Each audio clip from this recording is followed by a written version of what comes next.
Imagine spending 17 years bringing an idea you love to life. It was 17 years between the pitch and it coming to the screen. Only for it to underperform upon release, be given up on by your production company. The studio announced that they were writing the film off. They were basically saying, this film is done. Labeled a huge failure, and used as a scapegoat for the death of a beloved era. A lot of people may perceive that Treasure Planet kind of killed hand-drawn animation at Disney. The truth was, hand-drawn animation had kind of been killed before that. It would be another 20 years before the kids who grew up with this film became adults and vocalized their enduring appreciation for the film, which is precisely what I'm doing now, because I was one of those kids who loved this movie and cherished it as a pillar of my childhood. And because of that golden rule, not only is it still here, and I can revisit it now and appreciate it with a whole new level of depth, but new people can and do discover it to this day. So how is it that a so-called failure can end up being a tremendous success?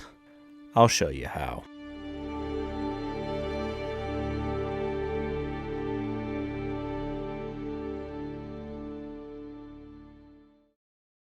Disney's 2002 film Treasure Planet is arguably the most beloved of the many adaptations to Robert Louis Stevenson's 1883 novel Treasure Island. So how do you transform a source material into your own thing? What made it easier in some ways because you had a framework to go on. Made it harder because it's everybody's favorite book. As soon as everybody heard that we were doing an adaptation, I would start getting calls like, don't blow it. You know? How do you make a film that's as exciting for kids now as the book was, when the book first came out?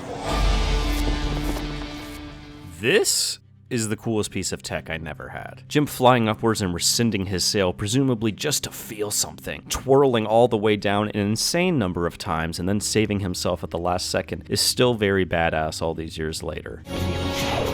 Wait a damn minute, you don't need to actually be so cool. Like, let me just tell you right now. The solar surfing that Jim does, we're not restricted by anything because he's flying through the air. We looked at sky surfing, we looked at snowboarding, we looked at windsurfing. Every time there was an X game on, I was like glued to the TV. And all these things kind of found their way into this one thing, which to me seems like a really fun thing to do. He flies around on the solar surfer and he can figure out anything. His primal yells and the victorious music behind him really complete the adrenaline rush that is this scene.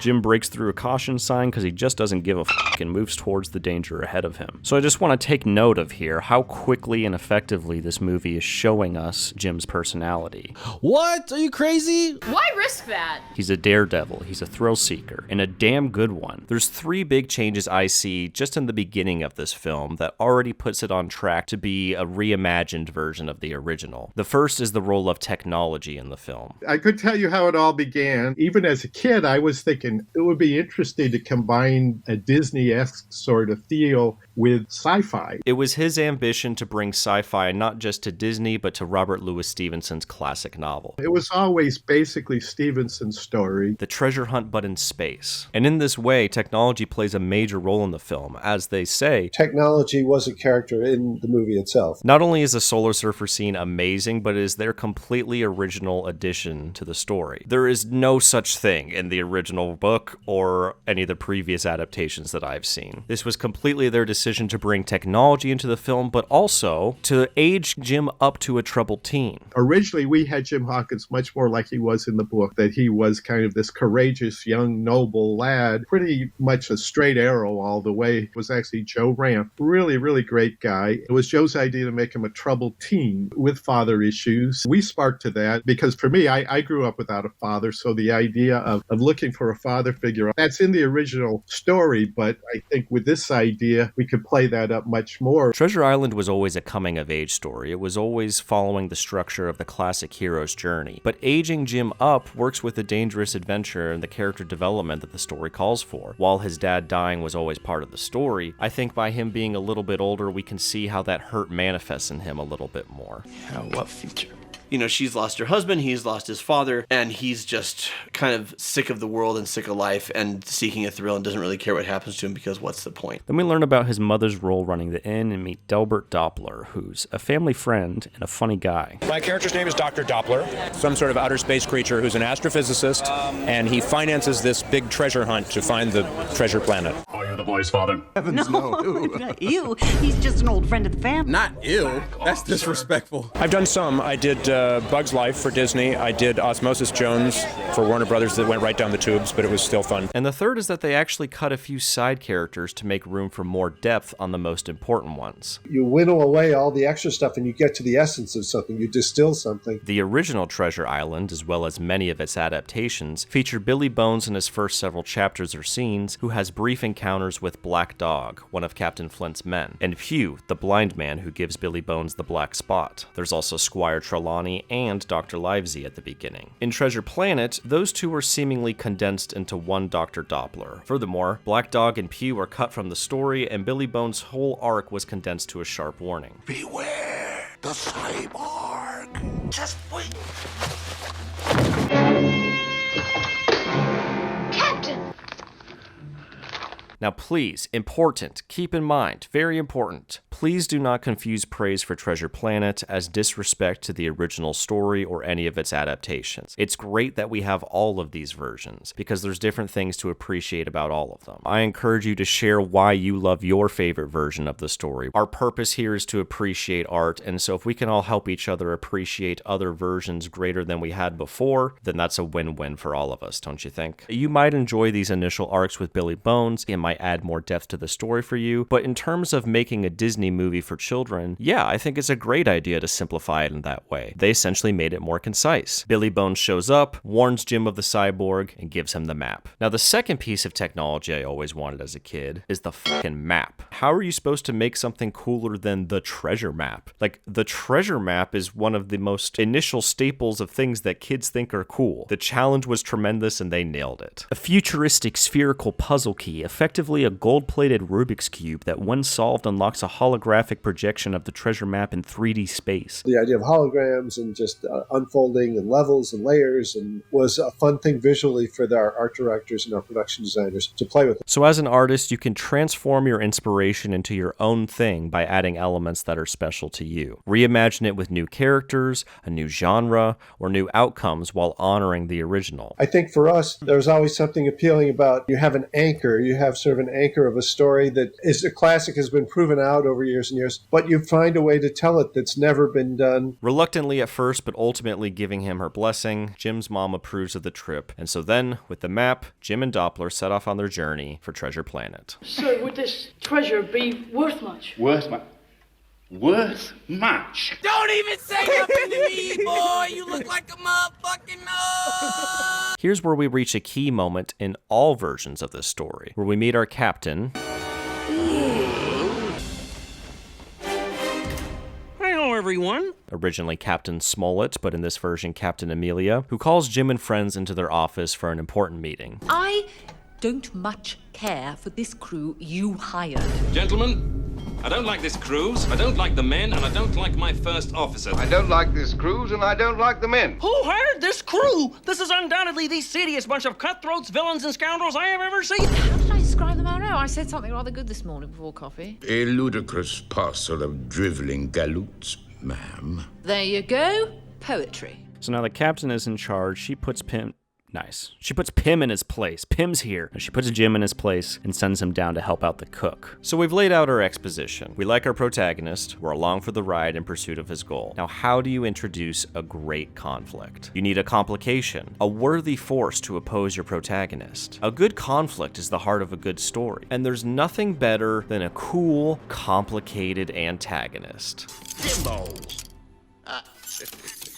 Jim immediately recognizes him as a cyborg and doesn't trust him. Mr. Silver, sir.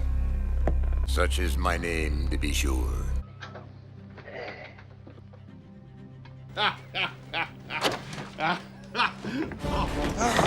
This scene, you don't get scenes like this if this movie isn't made how it is, with this incredibly unique 2D, 3D hybrid. Something we'd never tried before, where you actually blend the hand-drawn and the CG. We had this rule on the film. We called it the 70-30 rule. Originally it was 60-40, and then we pushed it to 70-30, which was, it's always, with everything, it's 70% the past, 30% the future. And 100% reason to remember the name. there again to keep it anchored in that retro universe. I mean, it was kind of steampunk before steampunk. We just love that kind of Jules Verne kind of future where there's this ornate technology that just seemed cool. And we had hybrid characters. Silver primarily sort of represented the whole movie because he was a hybrid character, but that was complicated. So as animators, how challenging were these hybrid characters for you? I would say extremely difficult.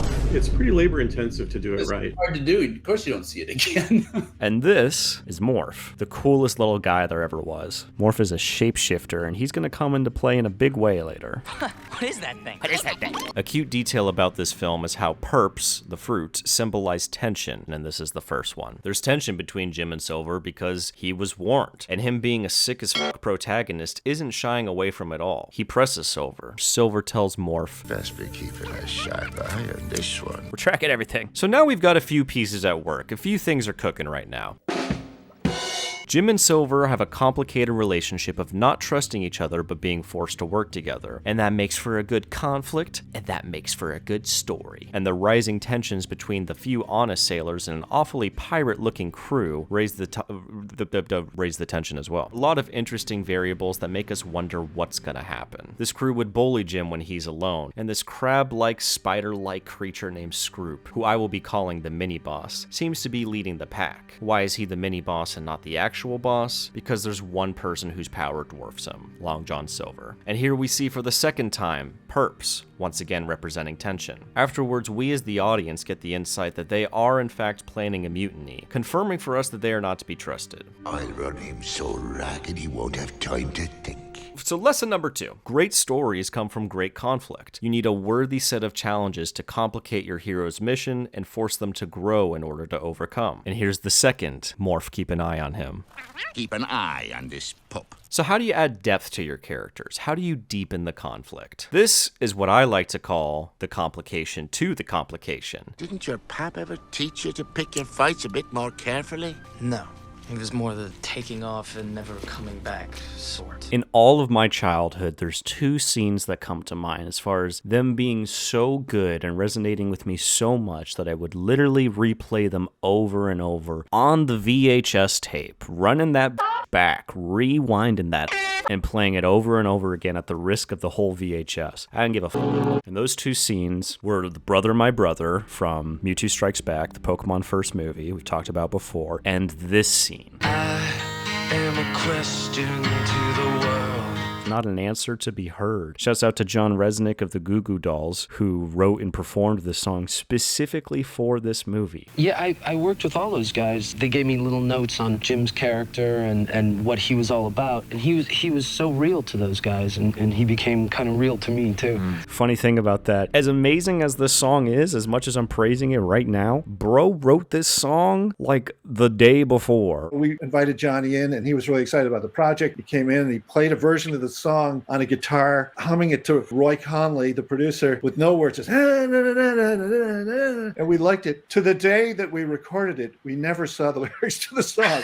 We were like, it's coming up. It's like, well, we're going to be recording this on 2:00 tomorrow. Has anybody seen a lyric yet? No one saw a lyric. We go in the recording studio. Johnny is sitting there with a pad of paper and a pencil. And I'm just like, I hope he's got something. Good He words. did. It He came up with great words. Yeah. We were happy with it, but it was insane. Wanna touch things I don't feel. He did nail it. He did come up with the right ones. Pressure creates diamonds, baby. And to the point of the crew here, by allowing your crew that space to create by themselves, and more importantly, trusting them that they're going to come through, can feel risky, but it is so important. Ron and John, you also put a lot of faith in the artists that work for you. And I felt that way on the show. I think a lot of people did. And maybe that's why that happened. It's like he felt like you trusted him, and it turned out. And that, I think that's, being a production designer now myself at Marvel, I find that the best art comes when you give that space for people to breathe and express, and like they're bringing their own thing to it. If you sort of over mandate something, you lose all those beautiful things that an individual brings. I Agree. And I'm sure that I would be struck by copyright lightning if I showed clips of this, but in Ron Howard's masterclass, he gives this exact same advice. Your job as the director is to be the keeper of the story. So ultimately, you'll have the final say what goes in, what goes out. But by empowering your crew to bring their own ideas to the film, they will be a lot more excited, a lot more impassioned. And so as long as the ideas that they're making are in alignment, are in support of the ultimate story, then it's a win-win. In previous versions of Treasure Island, this part has always been about Jim learning discipline. It's a critical part of his development as a sailor, as a spacer. But in this version, they absolutely elevate it to the next level by making it this amazing musical sequence. For whatever reason, Jim doesn't respond very well to Delbert. Like, he likes him okay, but he doesn't see him as a father figure. No. He connects with John Silver as, okay, this is somebody who can help me chart the course I want through my life. And it's probably because Jim wants to be in space. He wants to be a spacer. He wants to be kind of a rough and tumble adventurous guy, and that's who John Silver is. What started as that plan to distract him starts to become a genuine attempt to teach him, and evidently he's impressed with how tough of a kid Jim is. You know, he's literally trying to work him to the bone to distract him, and Jim actually is like succeeding and getting through it. It's impressive. And the fact that they chose this moment here, we never really got to see his dad. We never really got to see this flashback until they put it in this climactic emotional scene. It's an incredible scene.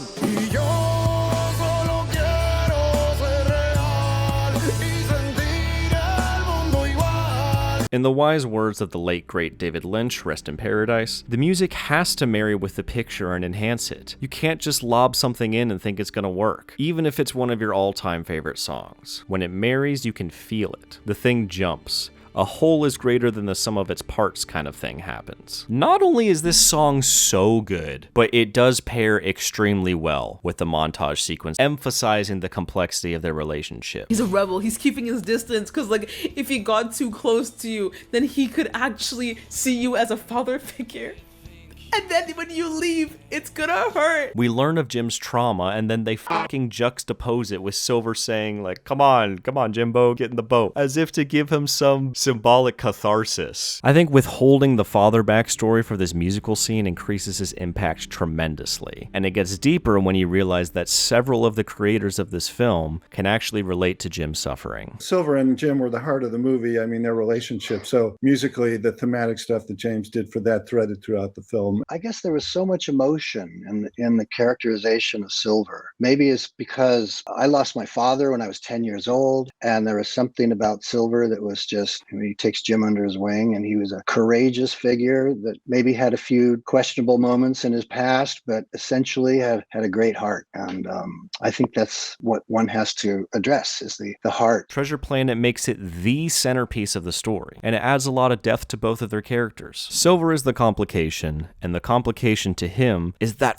he's actually starting to care about Jim. And we liked the idea of this sort of morally conflicted hero in Silver. And I think that appealed to Glenn Keane too. Just the idea of, you know, is he a good guy? Is he a bad guy? He's a charmer, but, you know, he's got an angle and great challenge for an actor to play. And I think Glenn really loved that challenge. And this is why these characters have so much life to them, because in real life, people aren't one-dimensional. It isn't as simple as Jim want treasure and Silver want treasure. Like, just because those things are true does not mean that the hole in Jim's heart goes away. Silver's ability to fulfill that role of a father figure on this adventure is great for helping Jim, but is problematic because at the end of the day, they're on opposing teams. Silver still plans to commit mutiny and betray Jim and friends. And that's a great conflict, which is the heart of a great story. So lesson number 3, add depth to your characters in conflict by making them multi-dimensional. Real people want more than just one thing. These conflicting desires can add complication to the complication. And what does all of this do? It furthers our sense of what's going to happen. Okay, so we've talked about transforming the source text, but how do you elevate the source text beyond its original? Well, that is through the black hole scene. The storm sequences. Primarily done with a piece of software called Hookah. It's the only area inside the film where you see this particular technique. Deep canvas was used on our film, which was a technology that Eric Daniels had helped develop for Tarzan, where, you know, you could put paint strokes into a 3D environment. As the camera moved, the paint strokes would follow and move with it, trying to really capture an NC Wyeth look, the richness of the great oil paintings of Treasure Island. We really wanted to get that oil painting look. We used deep canvas, but we took it one step further, I think, by actually building, like the ship was built totally in the computer. So we could move the camera almost in those 3D sets. We could move it like a live action film. Evasive action, Mr. Turnbuckle! Look at this incredible explosion. Holy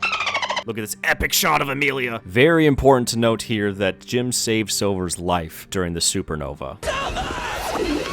Thanks, lad. Not only is this scene terrifyingly beautiful and beautifully terrifying, but it's a huge elevation from the source text. Into a black hole? Shut up. No. What?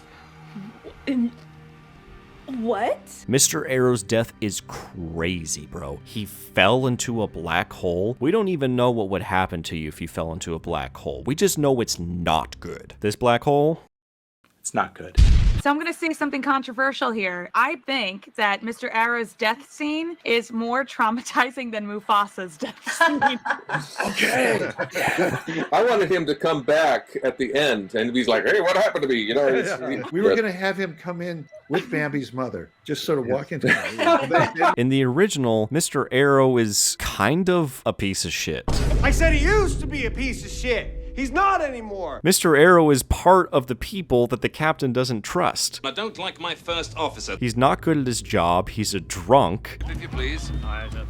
All hands on deck!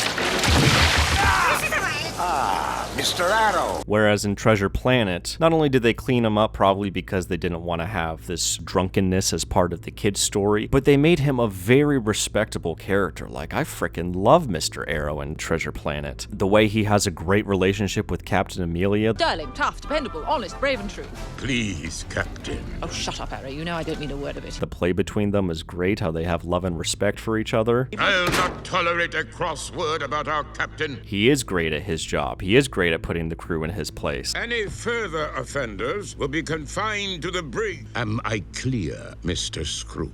But also the way he dies is very elevated, because in the original and some of the adaptations, he literally just falls off the ship drunk. I think it's pretty heavily implied that they got him drunk and dealt with him quietly behind the scenes. This detail is made explicitly clear in the 1950 version, where we do see Long John Silver getting the rum to give to Mr. Arrow. Mr. Harrow, I made him special for you, sir. And in a couple of these adaptations, we do straight up see them throw him overboard. So to elevate that to something like, what if he's tossed off the ship into a whirlpool, but make it sci-fi? What if he's tossed off the ship into a black hole? That is terrifying, and I fucking love it. The Jim and Silver I'm Still Here scene seamlessly transitions into the black hole scene, and the black hole scene seamlessly transitions into a critical moment afterwards where Jim is defeated. His lifeline was not secured. We know that this kid has already been struggling to do something right, and then here he was, finally doing great actually, and he did do it right, but then he was undermined and gaslit by Scroop,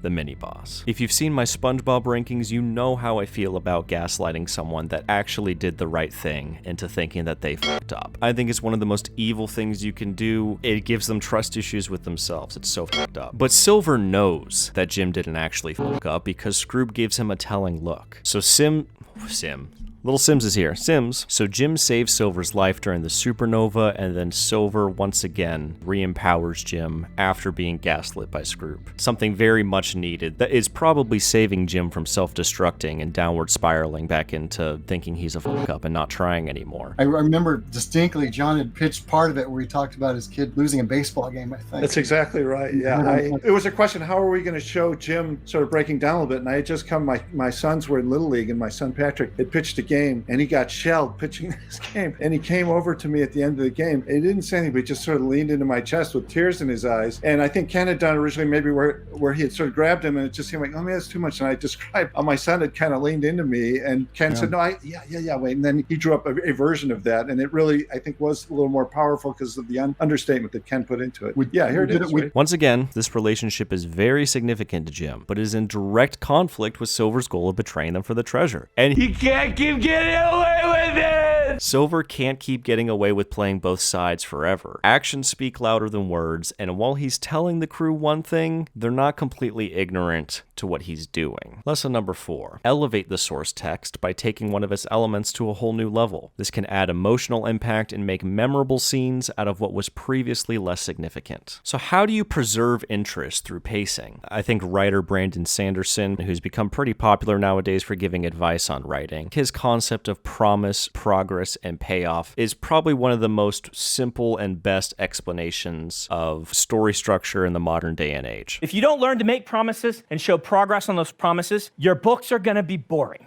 Boredom is this weird construct. The reader's like, it's not moving fast enough, or I don't know what's happening, or I'm just not engaged. Not every time, but a lot of times, the problem is that you have made wrong promises, or that you're not showing progress on those promises. If you up front promise people something, but then your progress is all on a different axis, what's gonna happen is, in their heads, they're going to treat the actual progress of the book as a side deviation from the thing they're expecting. Your brain says not important. So how do you preserve interest through pacing? How do you keep the audience engaged? I think, put simply, you keep a steady sense of progress towards that big payoff. You, as a storyteller, your job is to give a sense of progress. So by promising that this movie is about Treasure Planet and constantly progressing towards that goal, they are keeping us engaged. There's a lot of work that goes in behind the scenes to make the scenes transition to each other so seamlessly, whether that's by thinking about how the end of the I'm Still Here scene is going to turn directly into the black hole scene, or how that's going to flow directly into the Silver re-encouraging Jim scene, or it can be more visual, like at the beginning how the 3-year-old Jim transitions into the 15-year-old Jim with a literal seamless transition. As some of you know, I have a background in filmmaking, and I actually wrote my college thesis on seamless transitions, and so I will go ahead and say the reason why this looks so easy to our eyes is because there is a small visual change over many frames, as opposed to large visual change over few frames. That's going to be a lot more abrupt, which sometimes you do want that. Sometimes you do want to throw the audience off guard.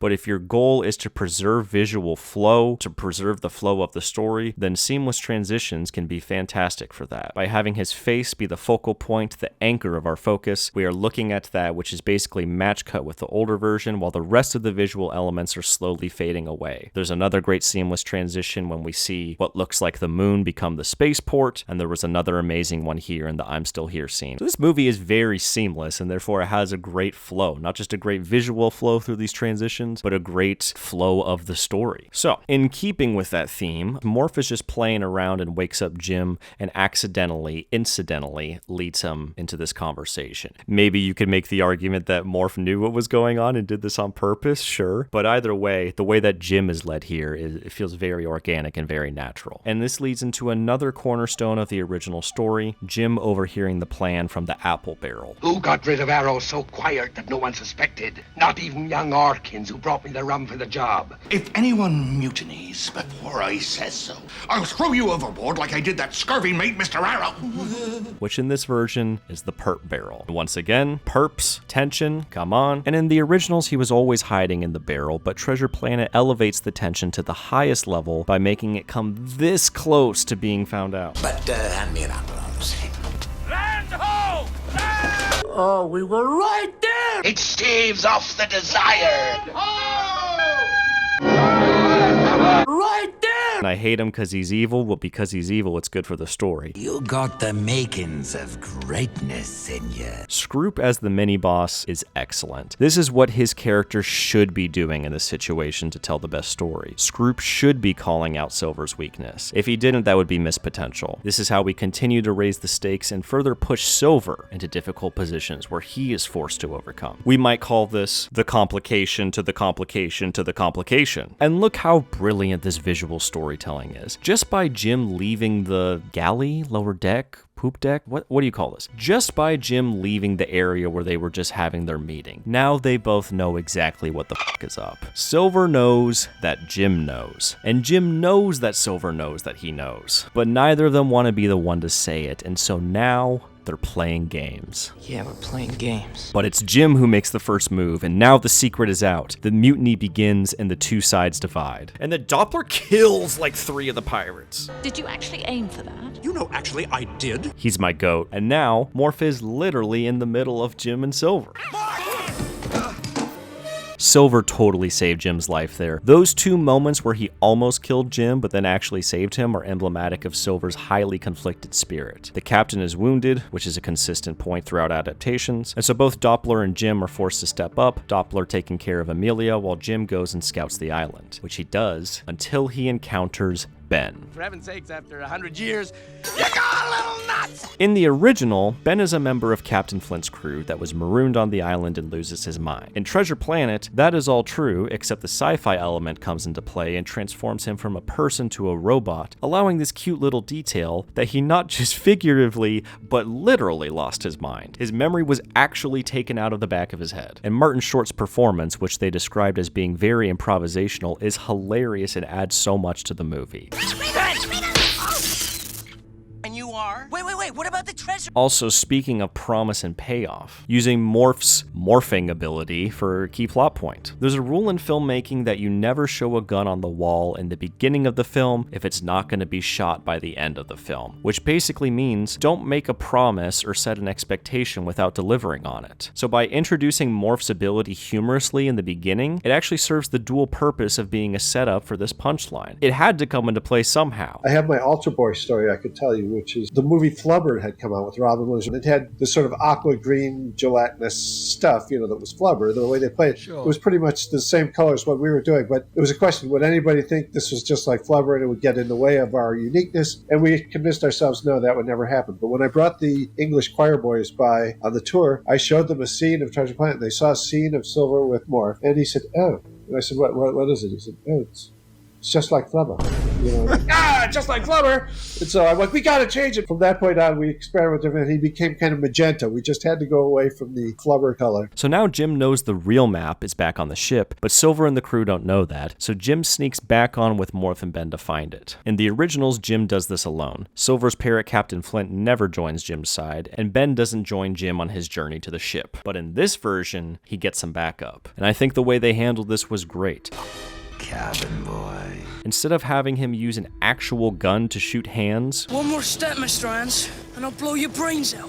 One more step, Mr. Hands, and I'll blow your brains out. they turned it into a clever parallel to Arrow's death, giving Screw poetic justice. I like the choice a lot. Not only is it best for the Disney movie to not have our main character shoot someone in the face with a gun, but to just outsmart him and have him fly off and die to gravity, a thing that was also set up earlier. Haha, another clever setup. When they show the gravity at the beginning, it's almost like, oh, I wonder if that'll come into play later. Yes!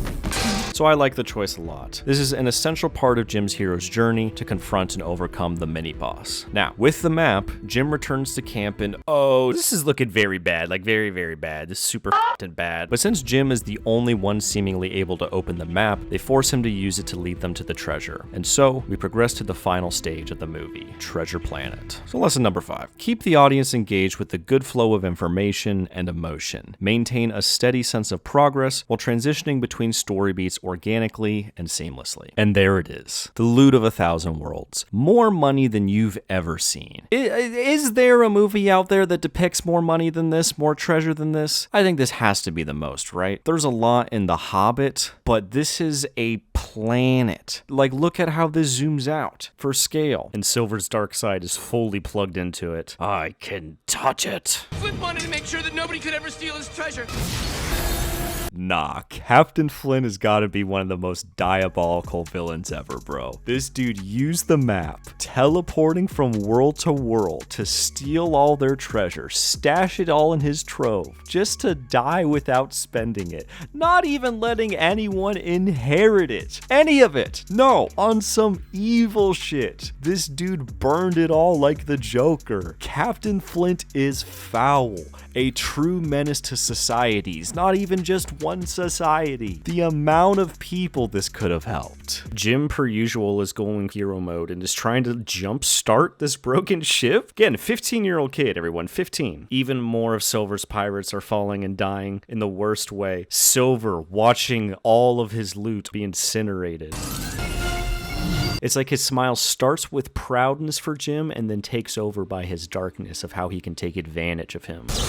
Jim did it. He literally did it by himself. He fixed the ship. And he can figure out anything. The Silver that has arrived at the scene is the Dark Silver, and that's evident by this shot and this look. Fate interrupts them, knocks them both off the ship, but Jim falls much worse than Silver, which, as fate will have it, results in a moment where our main character, our protagonist, is not at agency anymore. The power is actually shifted to the villain, but Morph in the middle alerts him that Jim is about to slip and fall to his death, and so Silver does what Silver has been doing the whole movie. He tries to have his cake and eat it too. He tries to have his treasure and save Jim. And as fate will have it, he can't anymore. Reality has confronted him. Now he has to choose. It is not Jim who has to make a critical choice at the end. It is Long John Silver. Is it going to be all the treasure that he's given his life for, literally given an arm and a leg for? Or is it going to be Jimbo, this little punk kid that he had to keep busy? Actions speak louder than words. No more words. What will you do, Long John Silver? Who are you really, Silver? And his answer is... Oh, blast me for a fool!